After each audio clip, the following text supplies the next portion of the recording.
There's a particular kind of distance that people develop slowly, over years, without deciding to. It shows up in small ways first, in the delay before replying, in the thought of reaching out, followed immediately by the thought that maybe later would be better, in the quiet preference for staying home, not because the invitation wasn't kind, but because something about accepting it feels like too much. This is contact avoidance, not as a disorder, not as a label, but as a process the mind learns when closeness has historically come with a cost.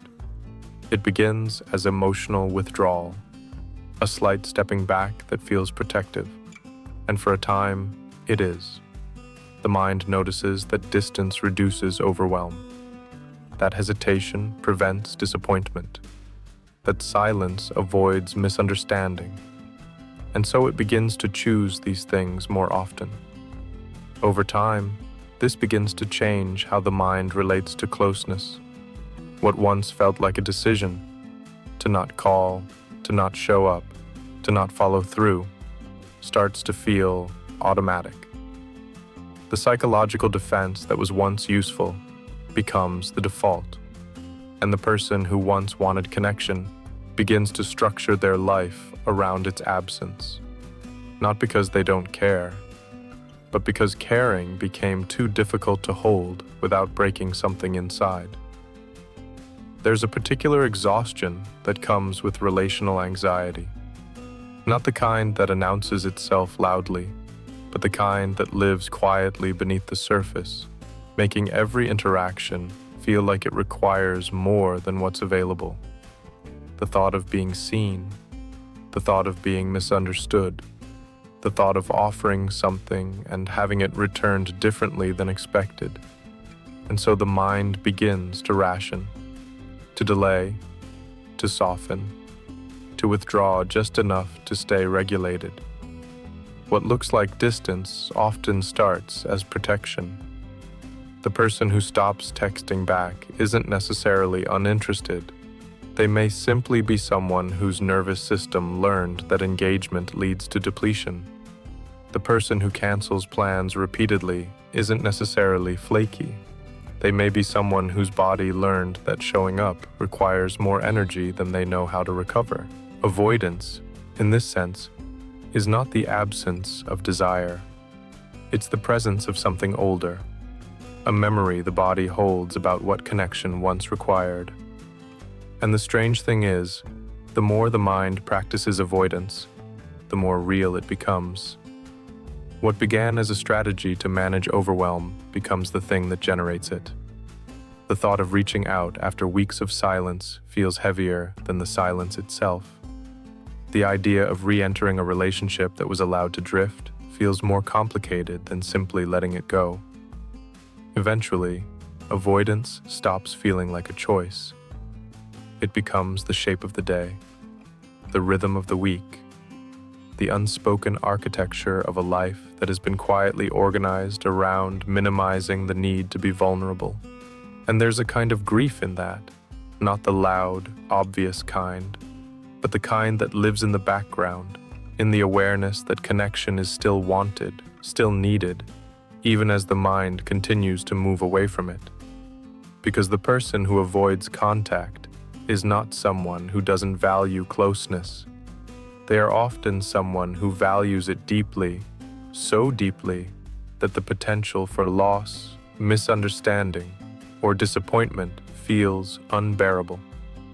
And so they protect themselves in the only way that feels available, by not being there in the first place.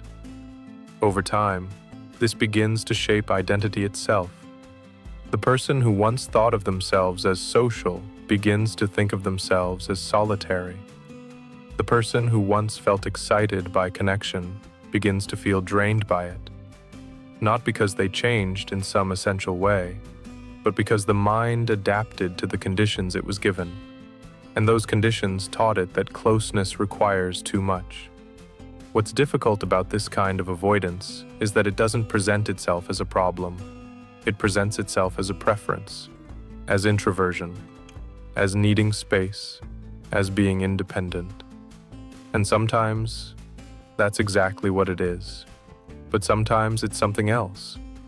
Sometimes it's the mind finding a way to survive something it couldn't process at the time. A relationship that asked for more than could be given. A social environment that felt unsafe.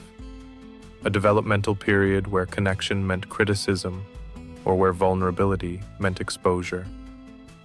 And the person who lived through that learns, without anyone teaching them, that distance is easier than risk. The mind doesn't forget this. It carries it forward, into new relationships, into new contexts, into situations where the old rules no longer apply, but the body still responds as though they do.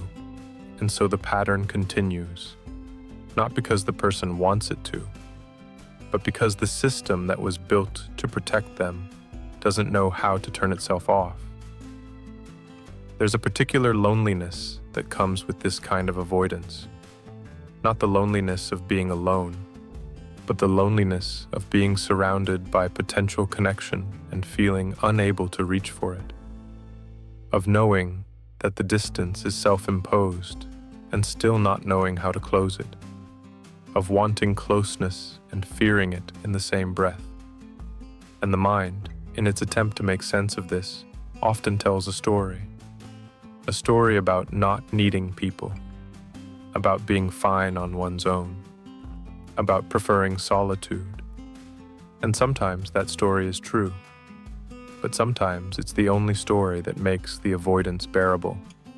Because to admit that the distance is not a preference, but a defense, would mean confronting something older, something that was once too much to hold, something that still feels too much to hold.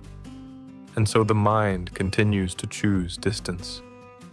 Not because it doesn't want connection, but because connection once meant something the system couldn't survive intact. What we avoid controls us. Not because avoidance is wrong, but because avoidance, when left unexamined, becomes the thing that organizes everything else. It shapes the relationships we enter, the ones we leave, the way we communicate, the way we withdraw. And over time, the person who once avoided contact to protect themselves begins to realize that the protection has become the prison, that the distance they created to feel safe has left them feeling isolated, that the system that was meant to keep them whole has kept them apart. And there's no easy resolution to this, no simple way to undo what the mind learned when it needed to learn it. But there is something in the recognition itself, in the quiet acknowledgement that what looks like disinterest or detachment may be something else entirely, that the person who doesn't reach out may be the person who once reached out too many times and learned that it cost more than they could afford, that avoidance is not always about the present. Sometimes it's about the past, still quietly shaping the present, and that understanding this doesn't fix it, but it makes it visible. And sometimes, visibility is where change begins, not through force, not through shame, not through trying to push past the defense before understanding why it's there, but through the slow, patient work of recognizing that the distance was never the problem. It was the solution to a problem that no longer exists, and that, perhaps, the mind can learn a different solution now.